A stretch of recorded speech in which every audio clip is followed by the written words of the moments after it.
All right, today is still February 25th, 2023.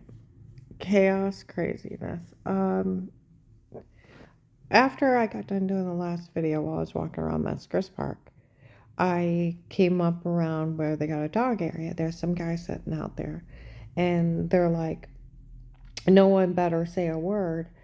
Karen had mentioned that those people were moving out. I went over and I asked them, and they said it is just that one man stealing from the case, and no one should say a word to her. They better not. Okay? He acknowledged it real loud. I'm walking, you could hear him yelling. Well, they've been telling him that since November.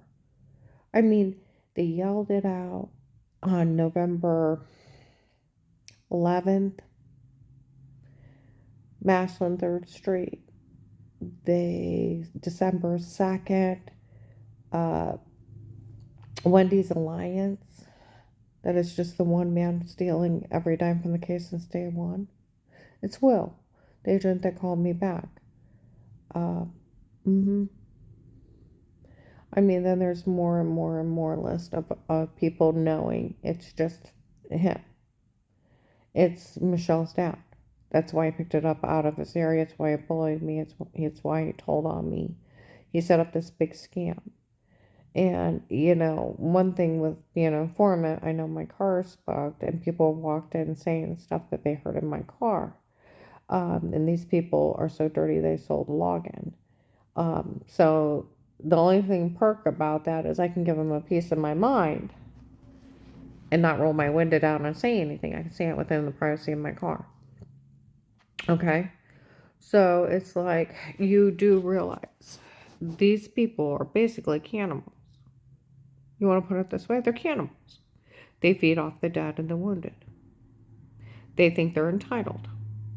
They think they're entitled to sell police information and make money off of it. They think they're above the law.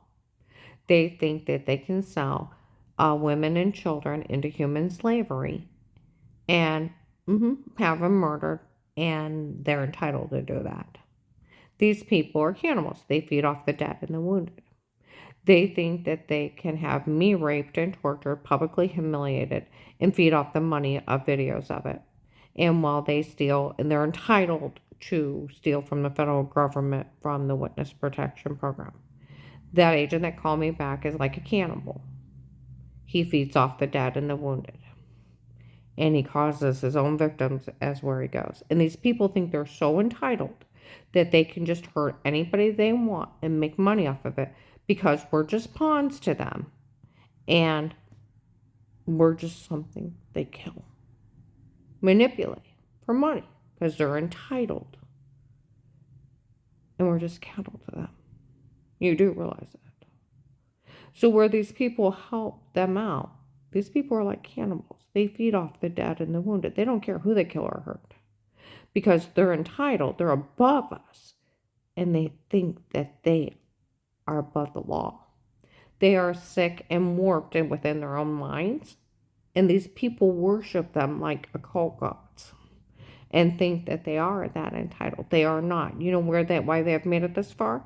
Because people lack of wanting to do their job and their stupidity of not doing it. These people are part of the big human trafficking nationwide. They are working with the people in Florida with a big, the Gentlemen's Club from Florida, other police departments clear across the state. If you talk to people that know anybody in them, the one guy I talked to, he has a friend on the police department. They know about my protected custody case. They know about the Kingsmen from Texas were wrapped up in this, okay, and that about them being in that human trafficking group. They also know about the people from Florida. They also, yeah. So that agent actually opened that case. He thought he was entitled enough that he could have me date, rape, drugged, framed. He thought he was entitled enough that he could bully me into a false statement when he should go to jail for it. He thought he was entitled enough he could make me plead for my life because he's so entitled. He thinks he's entitled that he can list me informant. Then he can steal the money to pay his own drug debt off because he's so entitled and then threaten me again. He's not that entitled. It's been people's lack of IQs and lack of wanting to do their job why he's not in jail. And he should be in jail like 79 years or more. And so it's out of their stupidity they haven't arrested him. I was so mad. I went to a gas station today and somebody said, well, some of the police helped out because it was an agent's kid. You don't want to ever say that, ever. That they think that people that have more money are more entitled above the law, that they can rape the wife, they can bash her skull and leave her for dead. Sell videos of it, huh? They can steal they can sell police information because they're entitled? No. You don't ever want to say that, ever. You don't want to say that the police are part of violent criminals, that they help embezzle from the federal government. See, they can actually pull that case and subpoena the FBI for it, and it's an oh my God case. Other police departments know of it, clear across the state. See, that agent had to open that protected custody case for him to steal that money. He just bullied me all the time on the phone so that I'd be too afraid to say anything. And all this harassment is him trying to run around. Like they said, it's just that one guy from the case because he's stealing all the money from it. It's him causing chaos down here, hoping somebody never helps me. It's lack of thing. He can't cause chaos. He can't tell anybody can help me. Failure to protect his abuse and misconduct. And if you can prove abuse and misconduct, he can get up to 79 years. You arrested him, right? Badgering, he gets 5 to 10. Tampering with witnesses is up to 20. Selling police information is 13. Withholding somebody's money is embezzlement or misdirecting it is 30. So you arrested him, right? Well, because he's not that entitled. President Nixon couldn't buck an office. He wasn't even that entitled.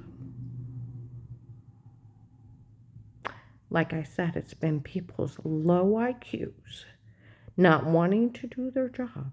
The only reason why he's made it this far. Michelle's dad, just like that retired judge in Florida that set up that human trafficking, had to have the drugs, the pimps, the prostitutes to run a big scam down there. But their people actually had more than 5 brain cells in their head. They had more than one. They called the police on them. They called everybody else on them. And you know what? They got them all arrested.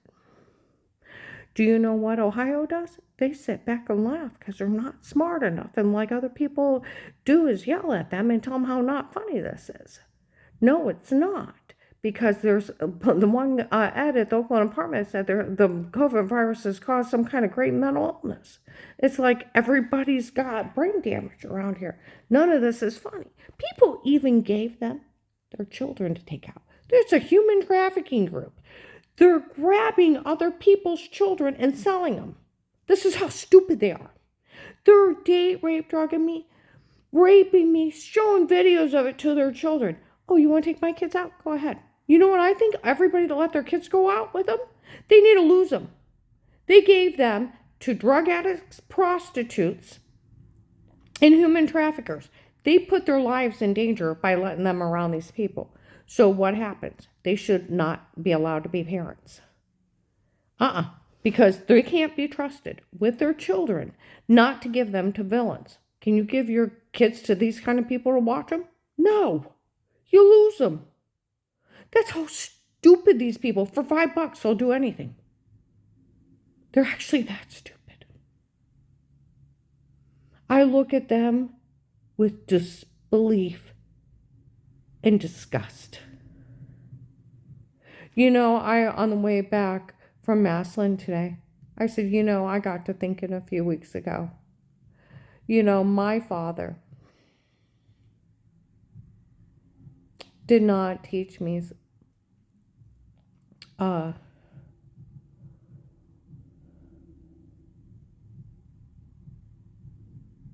protect myself. You know what he taught me? You know what he taught me? He taught me to see everybody the same. That God made all mankind. and God died for all mankind. Do you know what else my father taught me? Children don't come with empathy, sympathy, and right from wrong. You have to teach it to them. Put the fear of God in them, or the fear of you in them. Whatever it takes to make them good people till they're 18. And if they don't want to listen when they're 18, they can get out. But you make them be good while they live in your household. Do you know what my father also taught me? To defend the weak. To put other people's lives above your own. I was a small child, and there was a couple arguing, and I was under 10, and he told me go over and stand beside him. If you have to, interrupt and say, excuse me. Interrupt that man from yelling at that woman. He should not have put me in harm's way. That man could have turned around and beat me, harm me, but he did. He didn't respect my life and me as a human being, but used me that I could show me I could interrupt something that was happening by a simple action. He didn't teach me self-preservation, that my life was very important, and that he should have went over there as a man and said, hey, knock it off, I don't want to hear it or see it, or I'm going to call the police. But to send a small little girl, that was very horrible. But that was my father. My father taught me how to swim, made sure I could swim well, and all the rest of us. And then he'd take us canoeing, and he'd say, are you ready? Make sure you kick out. Can you swim? Remember to swim. And he'd start laughing. He'd turn the boat over. And we'd have to get that boat turned back up. Well, my one friend, I'm 10 years old, she went with me. And he's like, make sure you kick out. Well, she locked her legs around the bar of the canoe. And she went down with the canoe. Everybody comes up. She doesn't come up. I dive to get her underneath that canoe. I dive again. The third time I go down, I grab her and I pull her. I'm a little 50-pound, 10-year-old kid. I was very underweight. Okay? Pull her up to the top. First time I saved her life, I was 10 years old. And she's got scuffed up knees. She's like, I don't ever want to go canoeing with your family. I'm like, why did you lock your legs? He said he was going to flip it. Well, I didn't know what I said. He said to kick out. Well, I just panicked and locked my legs and da. But it was me diving for her. Me. It was me diving for her. And I can still see her scuffed up knees and everything, where I had to pull her out as it was sinking, where she locked her legs. And then drag her up to the top. And that's where, my dad did not teach me self-preservation. He taught me to defend people that were in trouble. My father taught me to show sympathy and empathy towards people. He taught me right from wrong, but he didn't teach me self-preservation, where we all teach our children to run and get somewhere safe and call someone. My dad taught me to go defend somebody if I had to. He didn't teach me that my life was valuable and should have been protected. He didn't teach me that. So when it came down today, threatening Dixie and the baby, and my children, it was, you will go through me first. Those are my children and grandchildren.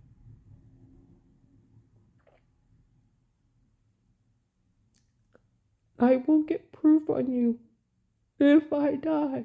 At least there'll be proof and you won't be able to hurt anybody else. I wasn't taught self-preservation as a child.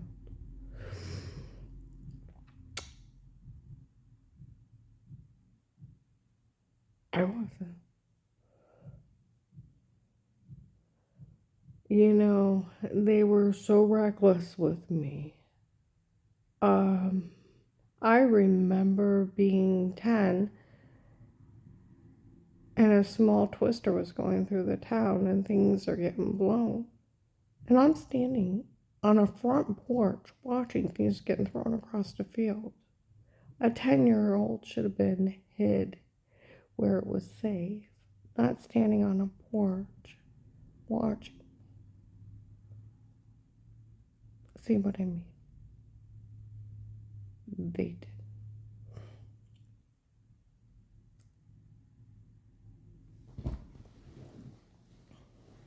They didn't. These people that are doing this are cannibals. They will kill you and feed off of your murder. They will feed off of selling your children, your sons, your daughters, your wife, your children, your mother. They will have them raped and murdered and feed off the videos of them doing it. These people think they're entitled, that they are so above all the other humanity, that they are allowed to do this.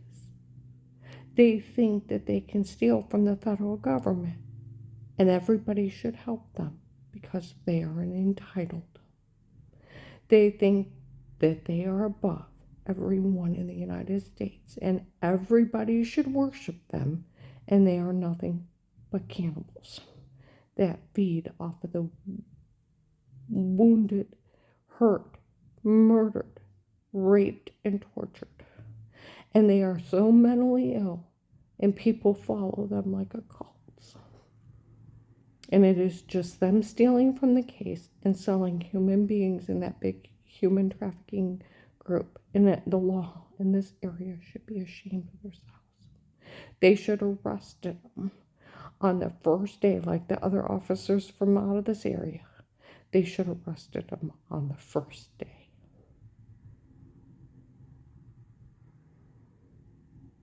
It is just them. Hear them scream outside? It's just them stealing from the case. This is Michelle's family and friends. They're prostitutes, they're pimps, they're Johns. It's it. Them running by, screaming, yelling stuff, following me. That's it. That's it. That's it. I've never been questioned of wrongdoing. I've never been prosecuted. I've never been found guilty. They made every scam in the world up. Blamed everybody in the world for their crimes, and it was just them doing it on their own.